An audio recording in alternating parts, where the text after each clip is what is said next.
burun to'sqini to'g'irlash operatsiyasi. Bitta etapda ikkita operatsiyani qilamiz. Birinchisi burun to'sqini to'g'irlash, ikkinchisi quloq oldi tug'ma oqmasi. Hozir bu burun to'sig'i qiyshiqligi bor. Mana bu yerda hozir ham to'g'irlab chiqamiz.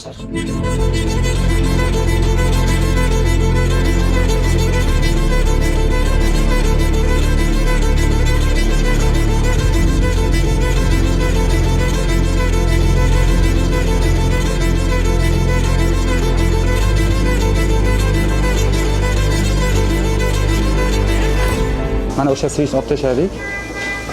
Teridan birga olinadi. Mana kirish qismi va mana oxirgi tog'aga yopishgan qismi. Demak, mana operatsiyani yakunladik. Quloq oldi tug'ma oqmasini plastikasi bu. Ko'rishingiz mumkin. Boya teshikcha bor, o'sha teshikchaning atrofini kesib oldik va mana plastik chop qo'ydik. Mana ko'rishingiz mumkin, judayam ideal holatda. Inshaalloh izi qolmaydi va bu operatsiyadan xalos bo'ladi.